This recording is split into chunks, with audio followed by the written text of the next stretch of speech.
All right, YouTube, we're gonna kind of show the other side of the coin in terms of how I use FSD on a daily. So merging onto the highway, uh, cars made the transition.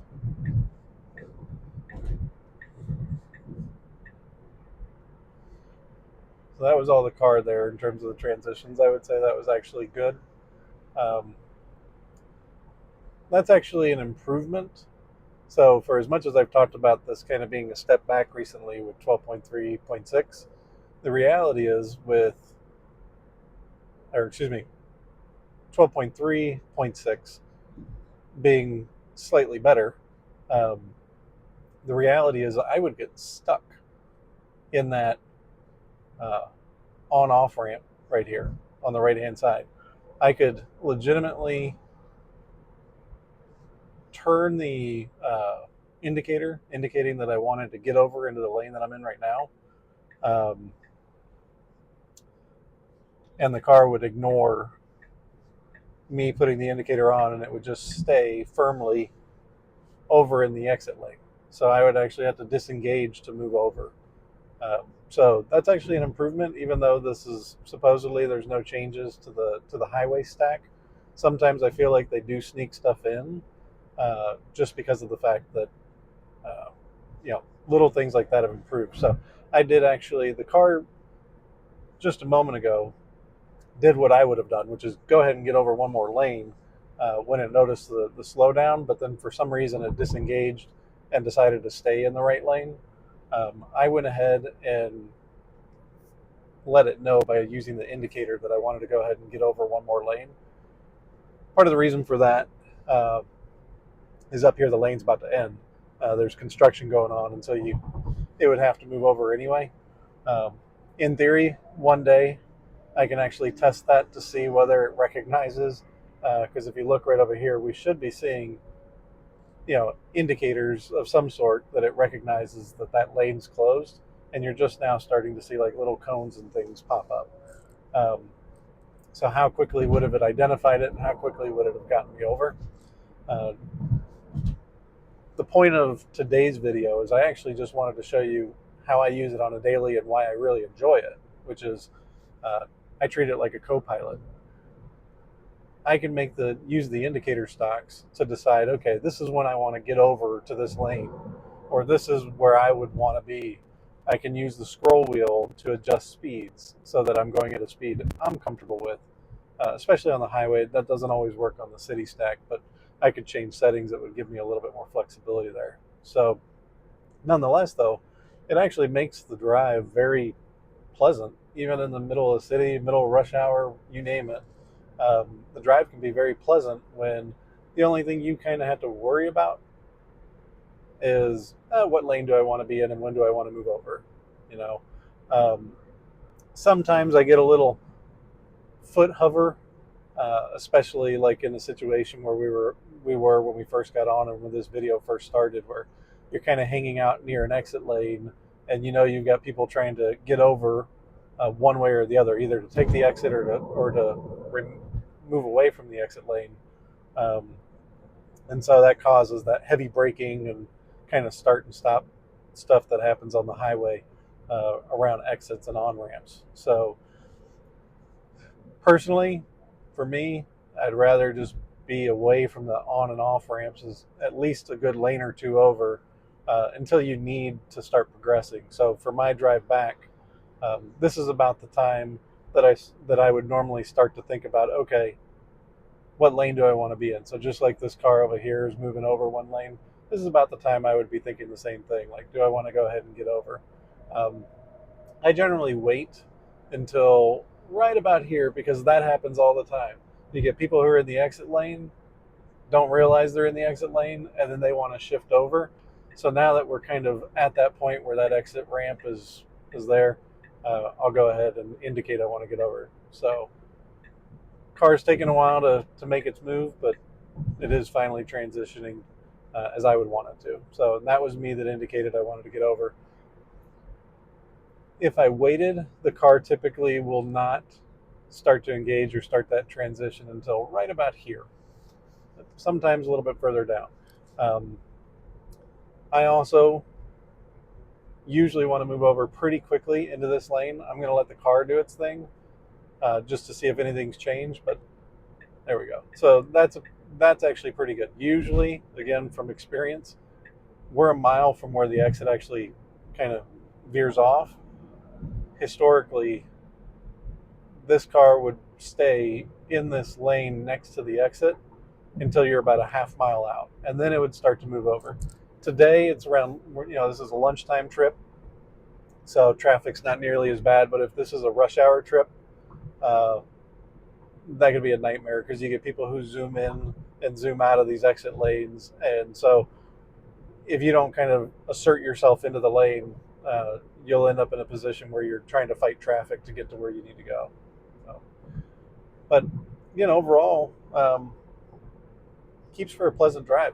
I mean, other than hitting an indicator stock to decide when I want to get over and what I want to do, the car really does a very good job on the highway. I mean, for long trips, even for the daily drive into work, makes life kind of convenient, allows me to relax, typically listening to financial news or just general news or maybe a podcast or, comedy, whatever my brain needs at that moment, because I think we've all had those days where your brain's just fried at the end of the day after work. So whatever I need to be able to kind of just chill and decompress, slap that on and kind of go from there. So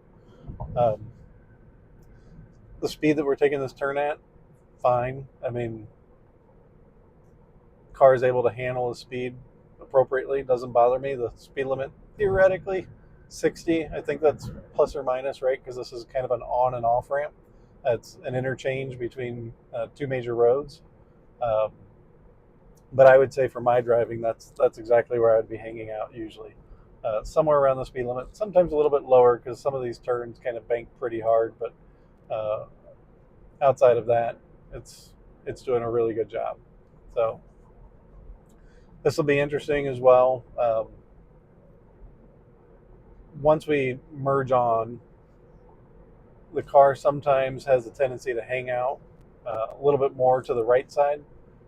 Again, that becomes an exit, and there's a couple of exits. So my preference is to at least get over. You don't have to go to the fast lane, but get out of the lanes where you're getting on and off traffic.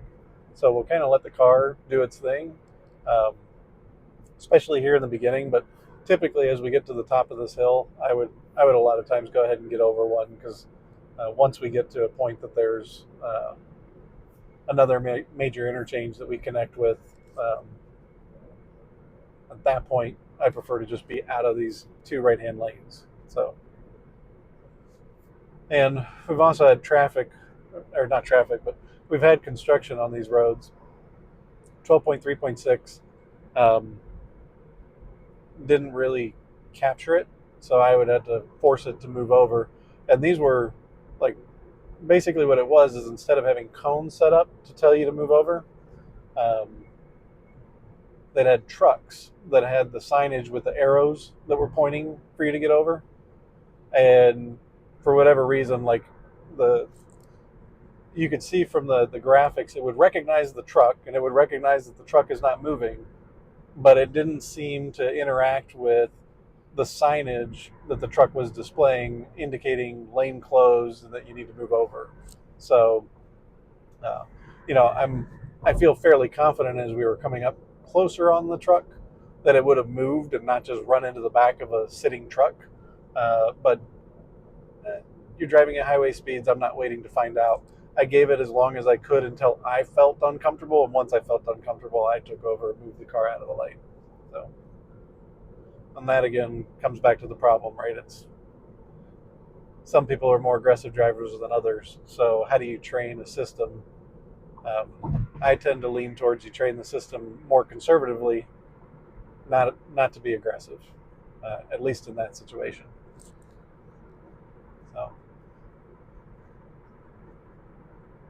So as you can see, it's still keeping us in this lane. And so here's why I like to get out of this lane, is because now the very next thing that's going to happen is we're going to have traffic that can come on from 141. and they need to get over. So again, it's lunchtime, so I'm not too worried about that. But during rush hour, there'd be tons of cars that are coming in on this lane and trying to merge over. So you're better off just being over the one lane.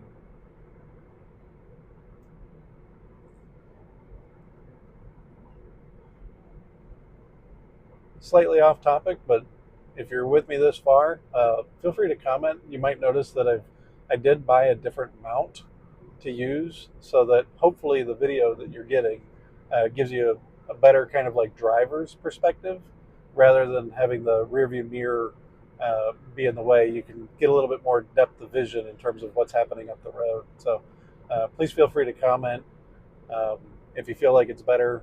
If you'd like a different angle, put some comments in there.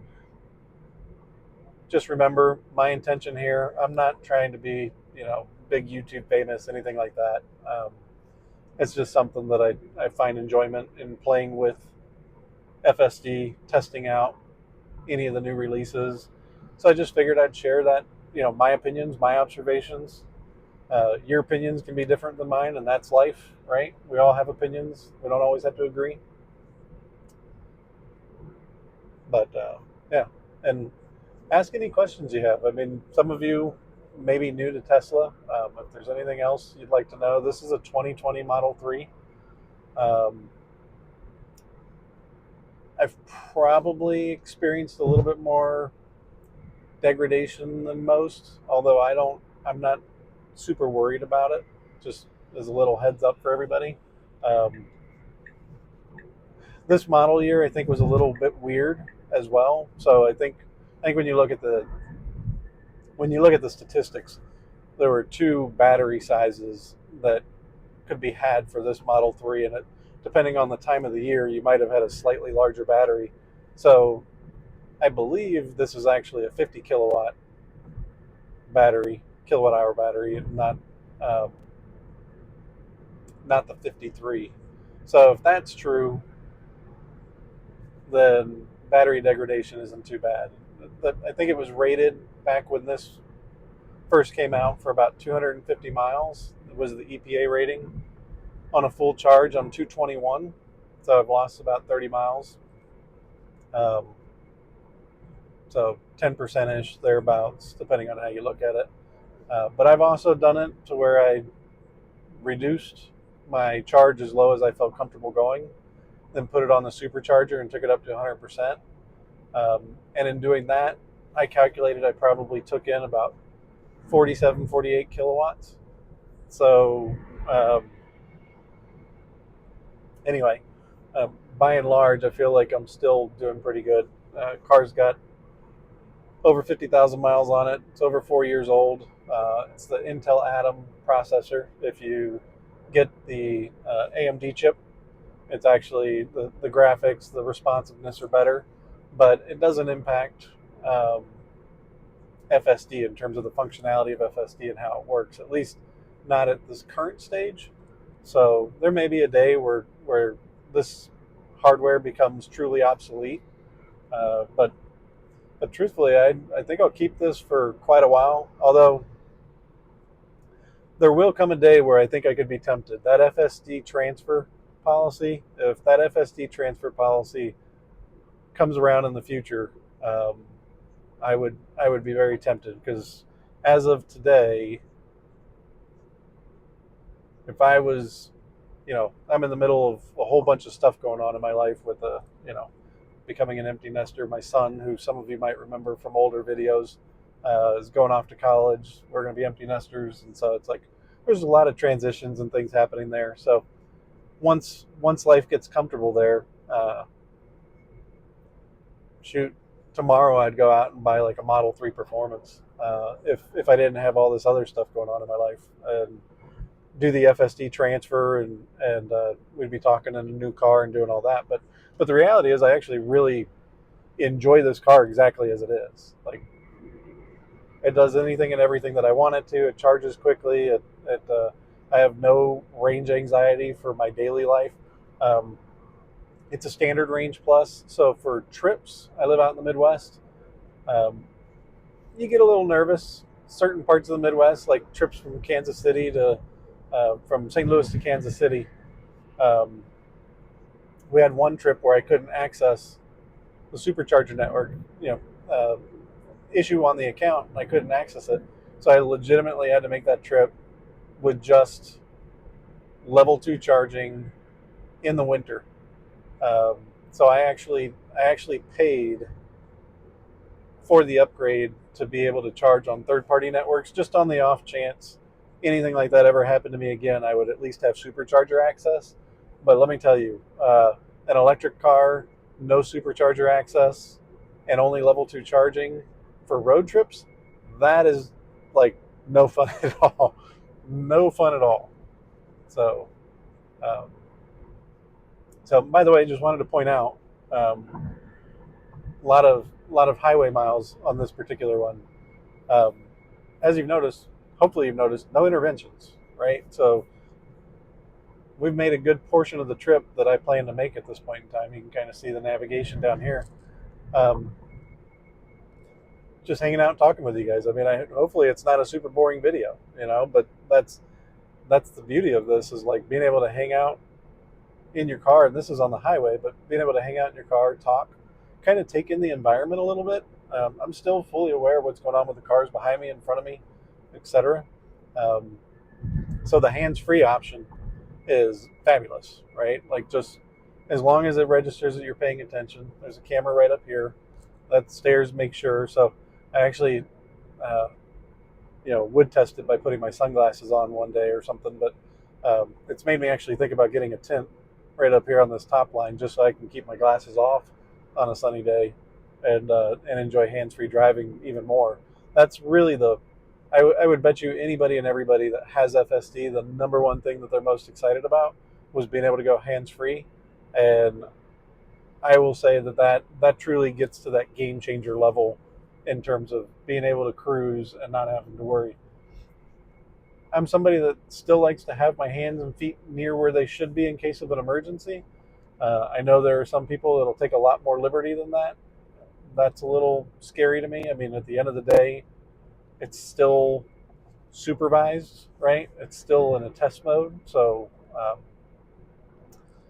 I'd encourage people not to give FSD and Teslas a bad name by being too irresponsible with FSD and where it is today. Don't overestimate its capabilities. A lot of my videos so far to start off with may have seemed kind of negative, but the reality is I think it's fabulous.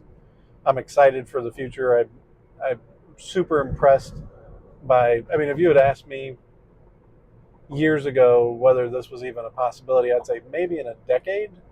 Um, with the way things have changed recently, like I'm very hopeful that we're talking a couple years.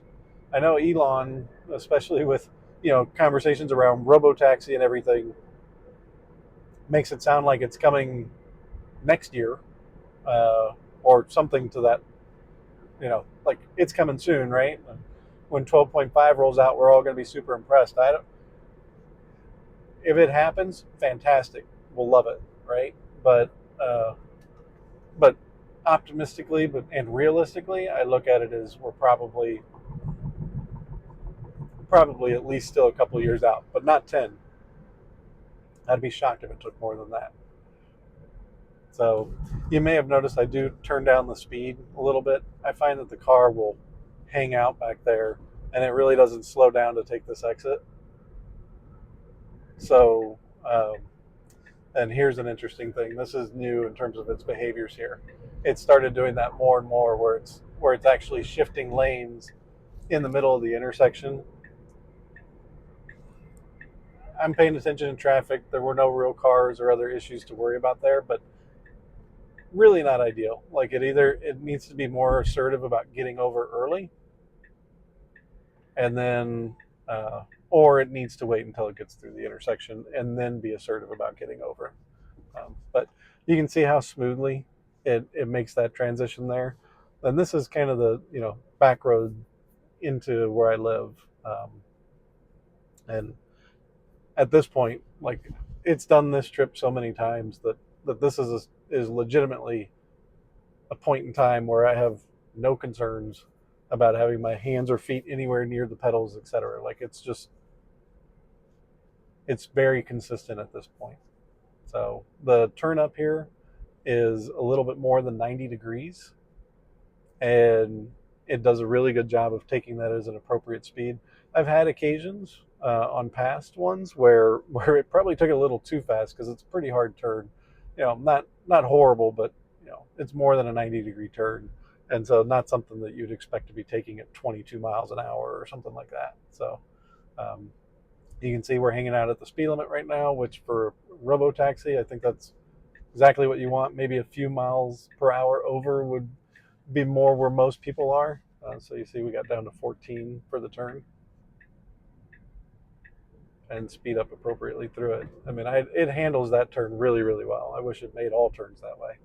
Um, I have had an issue before where there was a car that was going to back up into their driveway, and it was in this center lane. And I was actually kind of surprised that the car didn't seem to be able to register that it was backing up, and therefore, um, like I could look at it intuitively and realize that it was going to not just backing up, but that it was probably going to be turning into a driveway, where FSD just treated it as a car that was stationary in the center lane and was continuing to pick up speed where it really needed to be braking because the person in that truck had every intention of reversing into their driveway and not waiting or really, yielding to us at that point. So here we go. This is a 90-degree turn into the neighborhood, something you'd expect to take a little bit on the slower side. There you go, down to about 11. So outside of kind of hanging out in the middle of the lane sometimes, and again, that's the part that somebody left a comment about, like, about thinking it was kind of silly that I was upset about it hanging out in the middle of the lane. And it's not so much that it's hanging out in the middle of the lane, it's that it's inconsistent. So right now, it's perfectly within where it should be in the lane. But then at other times, it'll be right in the middle of the lane. And so that lack of consistency is what makes you as a rider question the ability of the software, right? So if you can get into a car and you can see it comfortably, by the way, we had a huge rainstorm caused a tree to get down. So as you can see, they're doing some cleanup. But nonetheless, as a rider, you just want to see it acting consistent. And when it's not consistent, that's what brings doubt into your mind. And that's what I'm talking about for robotaxi is you need to have consistency in the way it behaves during just the normal driving periods, not when it encounters like a weird obstacle. So it knows it needs to go 200 more feet, and it's trying to pull into my neighbor's house. So I don't know. Again, still work to be done. But overall, good drive. Thank you all for watching again and going.